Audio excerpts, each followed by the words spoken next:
Mary would finish shooting The Little Clown in January. In March and April, she would begin work on Don't Call Me a Little Girl, and the film would be released in May. That May, it was reported that Mary planned a European trip.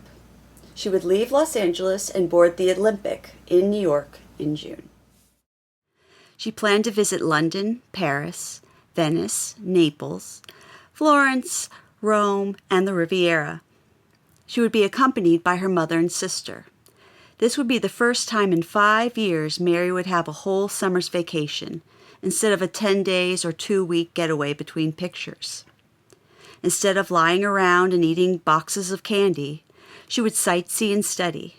She wanted to learn the history of every single castle, cathedral, fortress, bridge, tower, and tomb she would see in Europe, with as much information on art, period furniture, and architecture as she could imbibe in 3 months.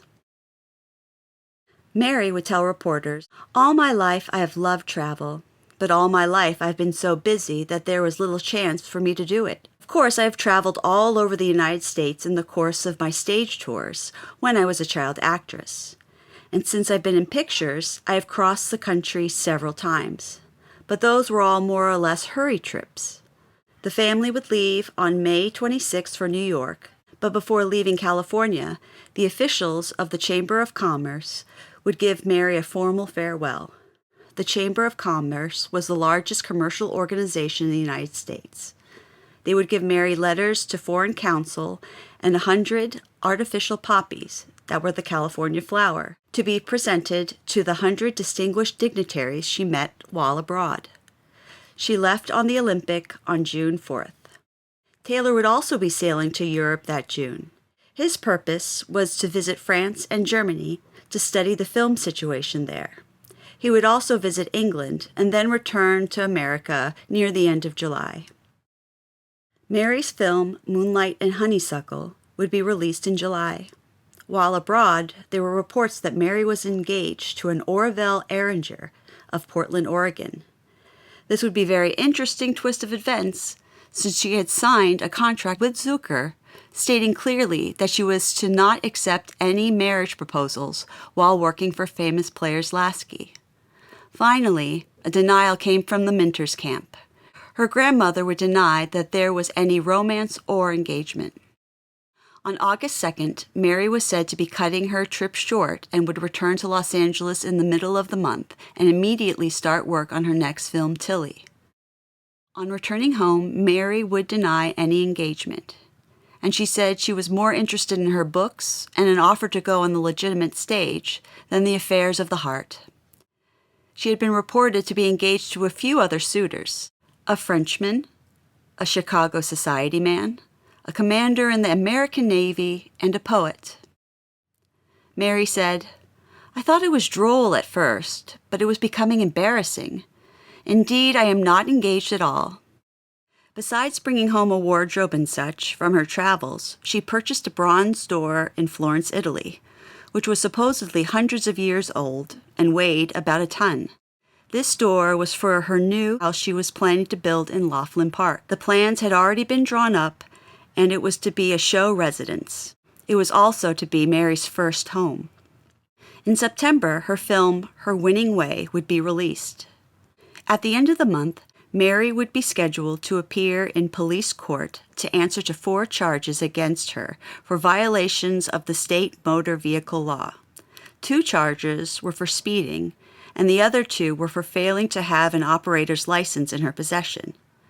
She paid $15 bail to guarantee her appearance in court.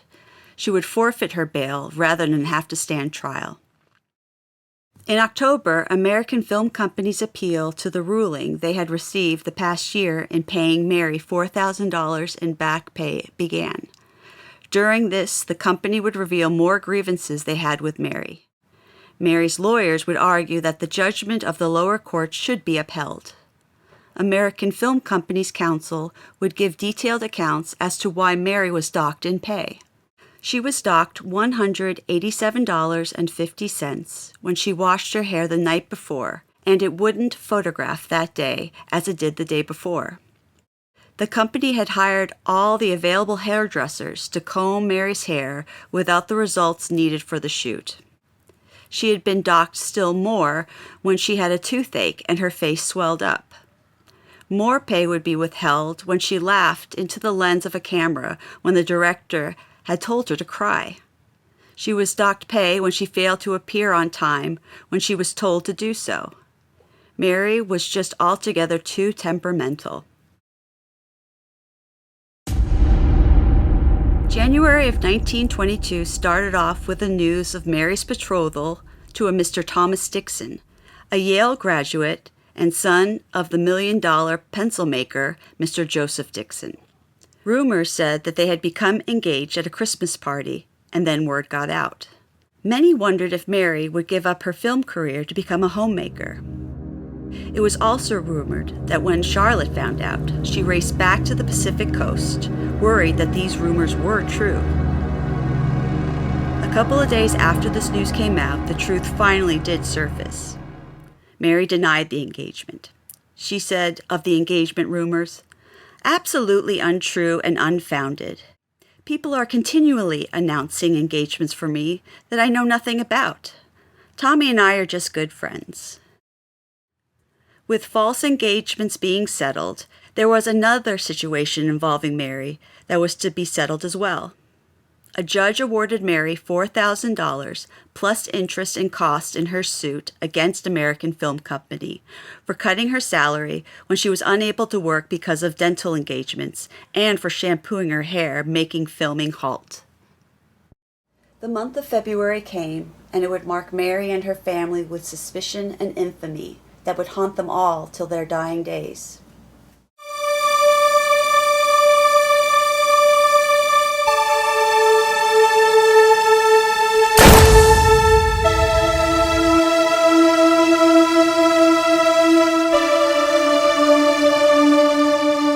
February 2nd, a houseman named Henry Peavy was entering the apartment of the man he worked for. What he found had him running from the apartment and into the courtyard screaming for anyone to help. His employer, director William Desmond Taylor, was lying on the floor next to his desk, dead. What would follow would be a long investigation into Taylor's death, with a suspect interrogation list including the who's who of Hollywood. The information that follows will be from newspaper articles from 1922. We will learn exactly what was reported to the public, the rumors, the speculation, and hopefully a few kernels of truth packed in between. Starting with February 3rd, dirty laundry and rumors began to be told in print. Starting with the man who found Taylor, reports of Henry Peavy's legal woes were brought forth to the surface. Supposedly on the day Taylor was found, Peavy was slated to appear in police court to answer for a charge of vagrancy. Peavy's arrest was for acts of indecency several days before in Westlake Park. Taylor was scheduled to appear in court on Peavy's behalf. Mary Miles Minter, Mabel Normand, Edna Purviance, and many others had their names plastered in print for all to see and speculate. Mary was reported to be the first to reach the scene of the crime as word spread about Taylor's slaying. She broke down and wept hysterically. She told reporters that she had not been engaged to Taylor and had not seen much of him since he returned from Europe. Stories that I visited him at his house on the afternoon of the day he was murdered are absurd. I was at my home reading a book. When asked more about Taylor the man, she would go on to say, "To my mind, William Desmond Taylor can only be compared to God. I could use every adjective of praise in the English language, and still I could not explain to you what a wonderful man he was." She would also go on to defend Mabel Normand, saying, "I love little Mabel Normand, and I want the whole world to know that I love her.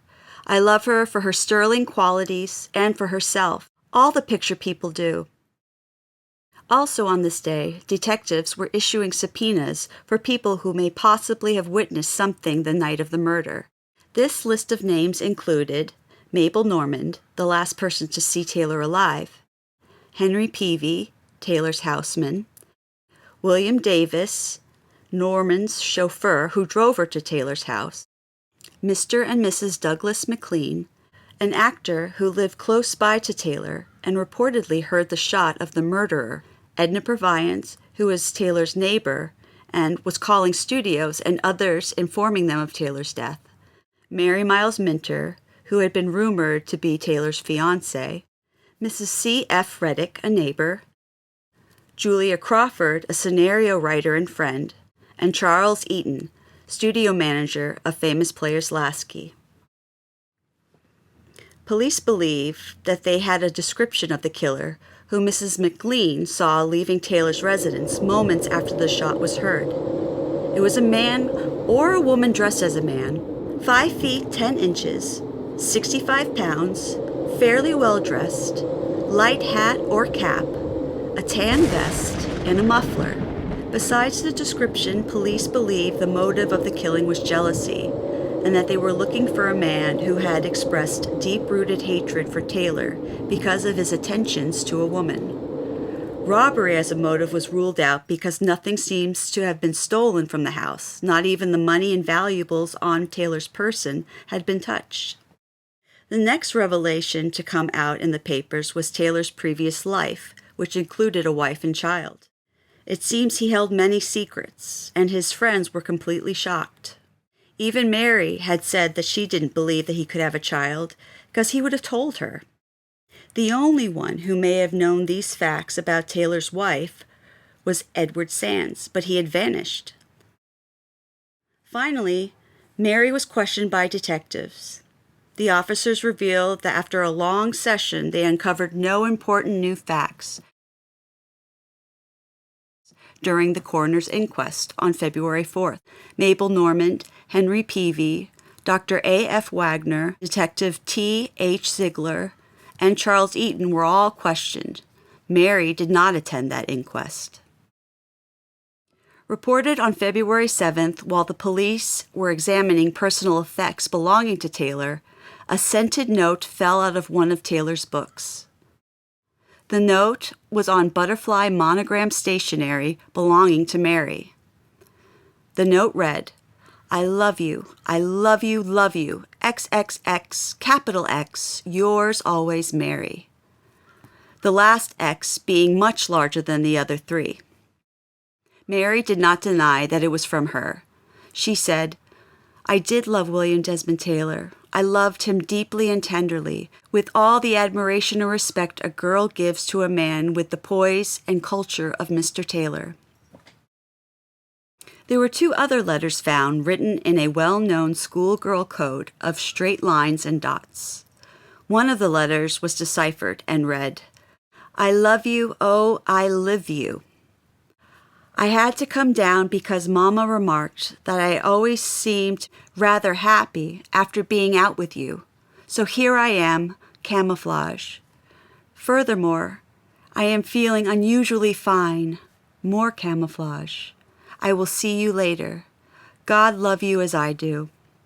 Mary's home was under a heavy guard of private investigators, and no one without official permission was permitted to enter the grounds or residence. There was no explanation given to the officer's presence. It was believed that it foreshadowed further developments in the case, which, however, were not expected to affect Mary directly. Newspaper men wondered if it may have to do with the love letters found, being proof of an alleged love affair between the actress and her director. The funeral for William Desmond Taylor was held at St. Paul's Pro Cathedral on February 7th. Throngs of notable celebrities were in attendance. Mabel Normand collapsed over the coffin and into the arms of a friend. There was one face missing from all the onlookers there. Mary was not there. It was said that she was so overcome with grief and shock she could not attend the funeral service. Taylor would be interred at Hollywood Cemetery. It was also reported on that very day, movie magnates and Mary's attorney met into the early hours of the morning at Mary's house discussing how to save Mary's reputation in film. They declared that Mary's standing as one of the stars of filmdom should not be affected by the latest tragedy to hit Hollywood. Her friends would tell of her innocence in the whole matter, and even the letters found were completely innocent. Another incident on February 7th makes me question the timing of this huddling of minds at Mary's house. At 5 o'clock the same day, Mary was being interviewed at the office of the district attorney, Mr. W.C. Duran. Mary was questioned on first meeting Taylor, working with him, being in love with him, and the last day she ever called on him. On December 23rd, she said she drove herself to Taylor's home at around 5 minutes to midnight. She told her grandmother she was going to see him and give him a letter of goodbye. Her grandmother told her it was too late and that she should do it another time. Mary insisted that it had to be done right then and now. She said she left at 20 minutes to 1. Funny thing about the letters, though. The next day, police reported that the letters written by Mabel Normand and Mary, including the 3 love notes Mary confirmed were hers, disappeared. It was said that the letters had been returned to the writers by an unofficial agency. Mabel denied ever receiving the letters back, as did Mary. Another piece of evidence that disappeared was a handkerchief with the embroidered initial S, believed to belong to Edward Sands. Police now believe that the handkerchief belonged to a motion picture producer that they wanted to confront. There was also the mention of a woman's pink silk nightdress, which Henry Peavy said was kept at the house. This item was on the list of occurrences deterrent to the investigation. As each day passed, more and more revelations and rumors began to spread like wildfire, yet didn't seem to help the investigation in the least. Was Taylor affiliated with a love cult or someone in a love cult? Did Taylor indulge in opium with other men? Was Taylor killed by an assassin hired by a famous leader in the film world?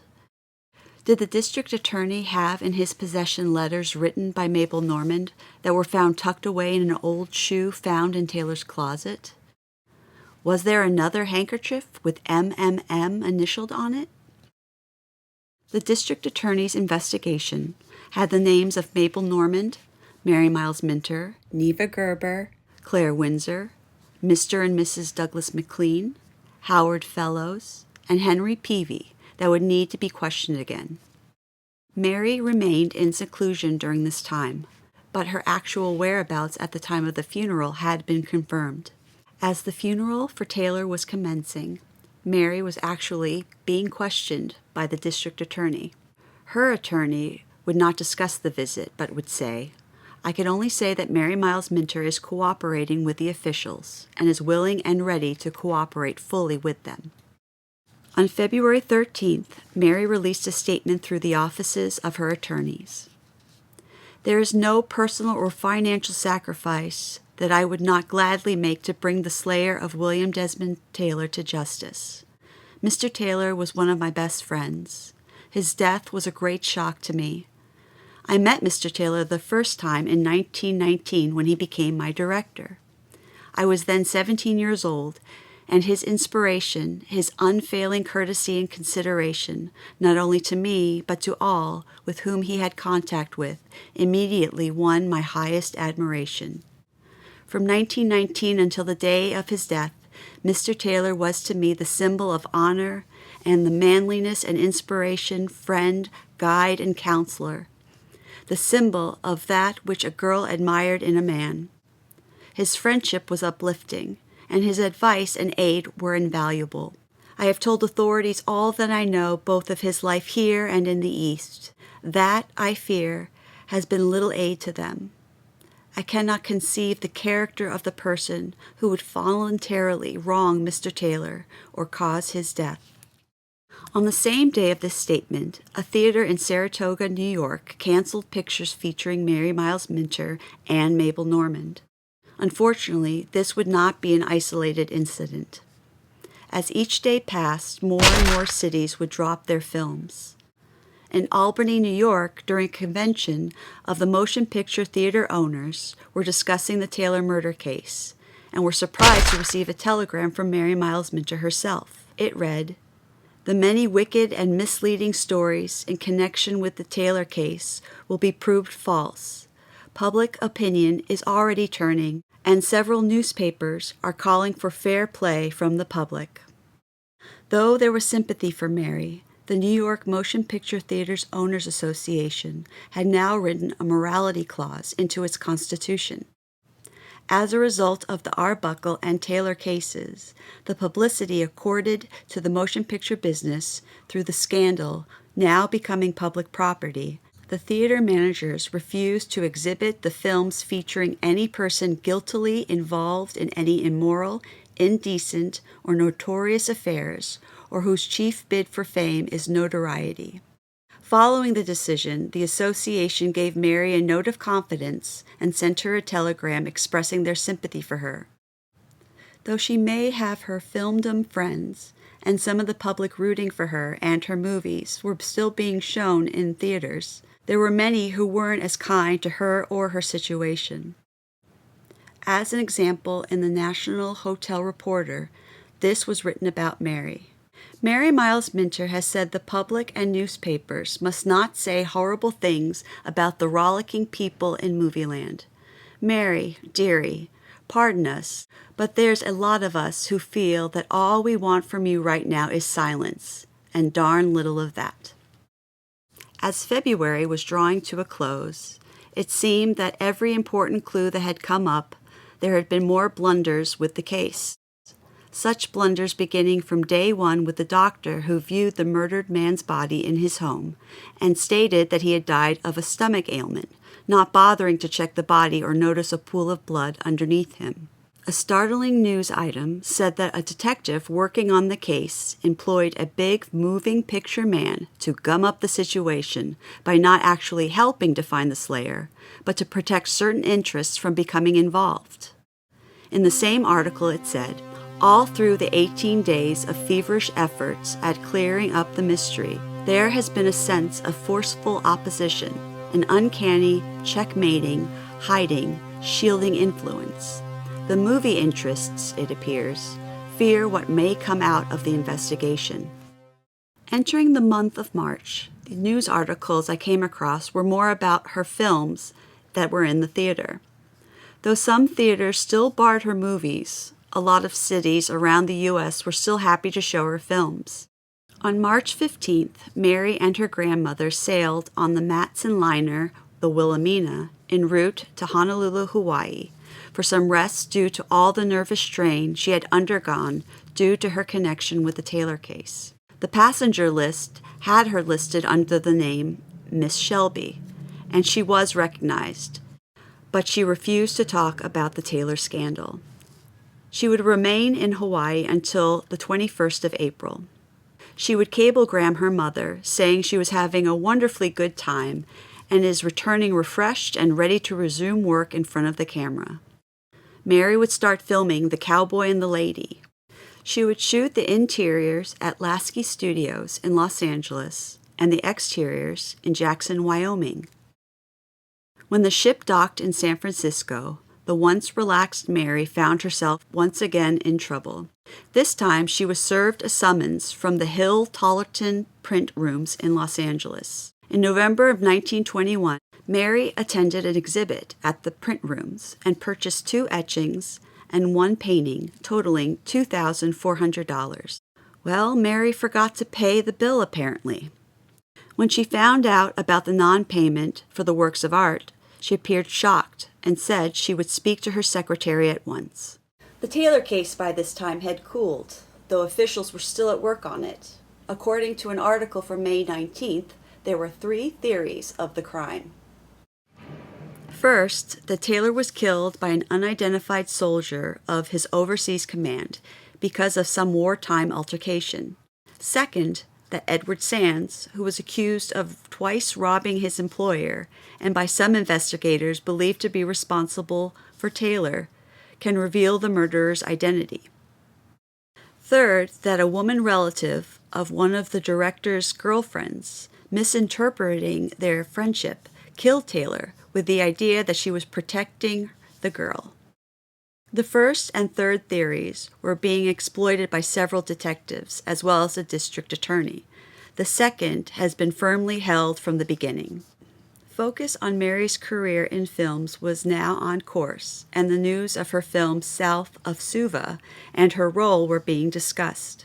On July 9th, in the New York Herald, it was written, "The reaction of the country at large to Mary Miles Minter's new picture South of Suva, her first to be issued since the William Desmond Taylor shooting, is being watched by the Famous Players Lasky Corporation as carefully as if she were their own child. The importance of the general attitude towards Miss Minter lies in the fact that the petite star was being groomed just before Hollywood had a severe attack of publicity, as a likely successor in popularity to Miss Pickford in case. Our Mary decided to enjoy her own personality in private." Adolf Zucker, head of Famous Players, is reported to have told his subordinates to go to the limit in enshrining her in the hearts of her countrymen. This would be the first time she played more of an adult role. While filming her latest film, The Cowboy and the Lady, Mary was thrown from a horse as well as being harmed along with 25 others in the crew when their private railroad car was jarred by a switch engine. Mary received several cuts from being thrown into a window, while other actors received injuries to the head, back, as well as possible internal injuries. All would recover. Besides publicity for her films that were being released in several parts of the country, any word about her and the Taylor case were sparse, if any. In November, there was word, or should I say no word, on her contract with Famous Players being renewed in January. Rumors were that she was considering returning to stage. On December 9th, Famous Players Lasky Corporation finally announced that the contract held by Mary Miles Minter, one of the most prominent movie stars, would not be renewed after she finished the picture upon which she is engaged. No reason was given, but could be speculated. On the same day, it was also mentioned that she was rumored to be engaged to dramatic critic, author, and scenario writer Louis Sherman. This would be her second rumored engagement this year, the first being Mr. Thomas Dixon. On December 18th, an article from the New York Daily News printed, "Will Hayes faces tremendous task in cleaning up Filmland." With actor Wallace Reed's career in films questioned due to his fight with drugs, ruining his mental and physical health, Hayes needed to do something. Of course, this talk brought back to the front the Arbuckle trials, the Taylor murder, and the effects it had on Mabel Normand, who fled to Europe because of her nervous condition due to the case. It spoke of Mary resting from the same condition in Hawaii. Quoting from the article, "Since the murder of William Desmond Taylor in Hollywood last February, the stories of the film drug addicts have been more or less public property. Coming close upon the Fatty Arbuckle scandal, the Taylor murder forced the movie magnates to realize the public were sick at heart over the failing, the vices, the depravity, to use the proper word, of some of its most interesting and amusing heroes and heroines of the screen. Though the Taylor case was said to have been allowed to lapse into oblivion, and that it could not be solved, it did open up the world in Hollywood, and that not everything there was as pure as the snow of the Sierras. Olive Thomas's overdose, Fatty Arbuckle's trial for manslaughter, Taylor's murder, Evelyn Nesbit's addiction to drugs, Wallace Reed's drug abuse, and more was too much to be ignored due to their celebrity status in the country. Little Mary would never be able to get out of the scandal. Also at this time, Mary's quarrels with her mother had her finally leave home, and she got a place of her own. In an article, she said she was ready to have her own house, to decorate and do funny things she liked to do. There had been rumors of Mary having a relationship with writer and critic Louis Sherwin. Word was that they were going to wed if he could get his current wife to agree to a divorce. Mary would enter a formal denial that she was engaged to Mr. Sherwin, who she had been seen with much of late. She was also reported to also be engaged to Gaston Glass, 2 engagements. She denied this too. In an interview, she would say, "I'll tell you a secret. I'm going to marry him as soon as I get rid of my husband and 7 children." Finally, the end of 1922 came, but Mary would not be out of the news for long. The beginning of 1923 saw Mary's film Drums of Fate released in theaters. In February of 1923, Mary said that she was through with motion pictures. She planned to buy a country home in Westchester, New York. She would study music, return to the stage, and perhaps marry. In April, Mary's final film under her Paramount contract was released. It was The Trail of the Lonesome Pine. No longer having a contract, Mary wasn't worried about money. In a news report questioning what Hollywood stars do with their vast earnings, it was said that Mary had $750,000 in gold notes, mortgages, and bonds. Mary's sister Margaret was a registered realtor in Hollywood, and the Shelby women partnered together to purchase and remodel a 40-room colonial-style mansion and convert it into luxury suites. In June, Mary was again in the news, and from the news articles I could find, it was confusing, to say the least, what the true stories were and what wasn't. What I can say for sure, Mary disappeared for a week.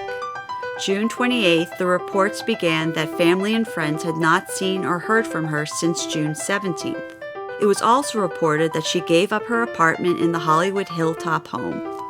On the same day, another newspaper spoke with Charlotte and Margaret, and they had a whole different story.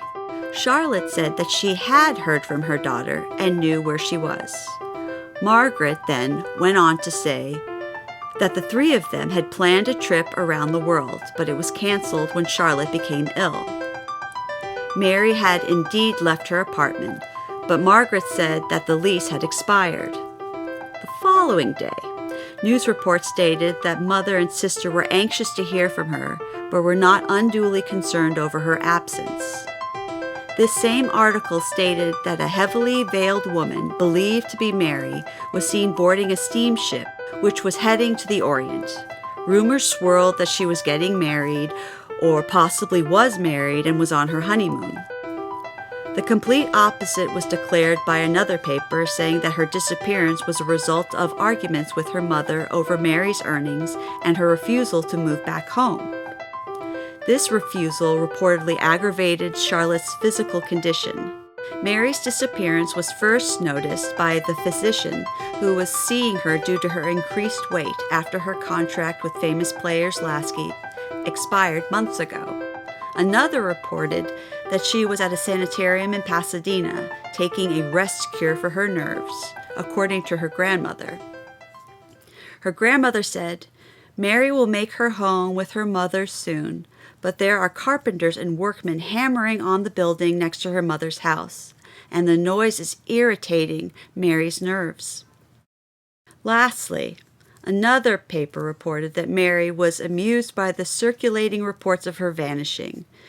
She said that she had been staying at the home of Dr. and Mrs. Philip Hurd in Pasadena. When her lease expired, she had moved to the Hurd's house while hunting for a house of her own.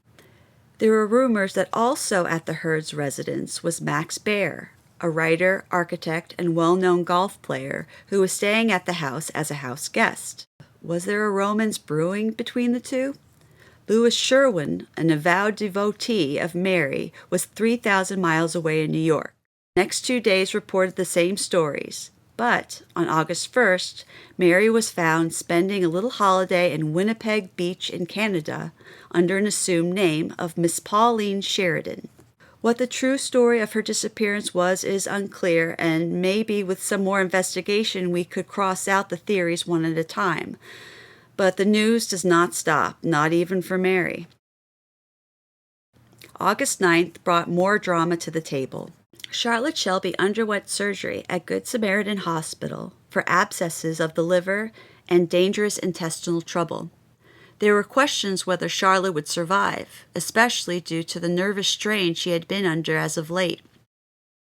Charlotte told the press that she hoped the news of her illness will reach Mary and bring her back to her bedside. Well, Mary knew about her mother's illness, but said that her mother was portraying a scene in melodrama. Mary was still intending on suing her mother for all the earnings that Charlotte was taking care of until she was of age. She now is of age and said, "I do not believe my mother is dying. I am tired of being the family meal ticket." She would go on to be interviewed to explain the whole mystery of why she was out of the movies and why she was suing her family. She said she didn't really know what happened, only that her mother had made the contract with famous players Lasky for $1 million. The number of pictures began to reduce, and Mary was let go. When she asked her mother what had happened, she was told not to worry her little head about it. Now that she is of age, she said, "Now I have an attorney and will find out." Every time she would ask many questions or just wanted to be like any normal girl and have fun, her mother would become ill and people would nag her just to do what her mother wanted. I have never received a $10 bill that I didn't have to beg from my mother and sister. Her mother told her she has it in her power to ruin her and would do so unless she came home. I am not going back. Mary did hold out from filing the suit until her mother was out of the hospital. On August 13th, an article came out telling the story of Miss Sigrid Holmquist, a film star. Miss Holmquist is living in a former home of Mary's. She had moved into the house on June 10th. One day, 2 men appeared at her door and brushed her aside, saying they were detectives. They looked around the residence and then left. It should be said that Miss Holmquist resembles Mary, so it is thought that maybe these men thought she was Mary. Some days later, Miss Holmquist was having a dinner party. As she opened the French doors to the porch, a shot rang out, coming from the shrubbery on the dark lawn, and hit a guest's wrist. Luckily, the wound was slight. The other guests ran outside, but could find no one around. A few nights later, a flashlight moved through her bedroom, and when the light reached her, she screamed and the intruder ran off. Now, she has the constant feeling of being watched. Friends of Mary's believe that the strange happenings are due to a plot to harm or even kill her. Even though Mary has moved to Pasadena, she too feels like she is being watched and sleeps with a gun under her pillow at night. It seems that all this insanity started after Mary decided to make a new life for herself without her mother, then sue her mother for the money owed her. A day later, after Miss Holmquist's story was revealed, Mary would also tell the world that she had been engaged, or in some reports hoped to be engaged in the future, to William Desmond Taylor at the time of his murder, and never revealed it because of her mother's disapproval. She said that her mother did not like her associating with movie people. When Charlotte found out about the engagement, she told Mary it would ruin her career for her to marry a much older man like Taylor. Investigators had always been baffled by the relationship that Mary had with Taylor, especially when it came to the love notes they found in Taylor's belongings. This news that Mary revealed also astonished friends of Taylor. They always thought that his relationship with Minter was just a casual interest to him. Mary would tell the story of their love to another reporter and what occurred after he was murdered. "He tried to give me up, but we loved each other too much for that." This was in regard to their love tearing her away from her family that disapproved. Then he was murdered. The day after he was killed, I went to the undertaker's and saw him. I pulled back the sheet and looked at him. He was waxen, his lips were ashen. I leaned down, put my arms about him and kissed him, put my cheek to his. His face was cold, but suddenly there seemed to come a touch of warmth to it. He answered me. I heard his voice. "I shall love you always, Mary," he whispered. I kissed him and put a red rose in his hands. Then the door opened. Then the undertaker came in. As for her mother and sister's feelings about Taylor, she would say, "Mr. Taylor was a frequent visitor at our home, and for a time he always was more than welcome. Mother couldn't find too high praise for him, nor could Margaret. I loved him at first sight, and then it became evident he preferred my company. My mother became furious and forbade me to go with him, and wouldn't permit me to call him. Then she would reveal that her mother began to have feelings for him, and that they should be together because they were both around the same age. Seeing that the feelings were not reciprocated, she made it her mission to prevent Taylor from pursuing Mary. Mary would talk more of her mother trying desperately to keep them apart, even taking her to Europe. In the end, Mary ended the interview with these words, "My love was the love of a mature woman for a man destined to be her mate. My love for William Desmond Taylor will always be the greatest thing in my life." Not to be outshined by her daughter, it was reported on September 1st that Charlotte suffered a relapse and is reported to be in serious condition. Margaret said, "Anxiety over Mary gave worries as the cause of her mother's breakdown." Nothing else was reported on this matter. Remember the mystery of Mary's disappearance earlier? Well, one of the people mentioned during this time would pop up again, and not in a good way for Mary. On September 13th, Max Baer, the man who was also a house guest at the Hurd's house when Mary was staying there, was arrested and fined for public intoxication for fighting near or in Mary's Pasadena home. There was a party, not clear as to if Mary's home was the site of the party or not. The rowdy guests became too loud and the police were called. Mary would only say that Mr. Baer had visited her house, but refused to discuss the details. Another thing that would be found out later was that Mrs. Baer was not invited to the party. When she found out about the fight and arrest, she left the Baer home. Mrs. Baer would report, "I want to make it plain that I do not intend to return to our home around the corner from Miss Minter. I regard the entire affair as unfortunate." Mary refused to make any statement concerning the reported separation of her neighbors, the Baers. On November 1st, Mary was scheduled to appear in court related to a speeding charge. Mary had been arrested on October 25th, but did not reveal her address, but gave the officer her attorney's name.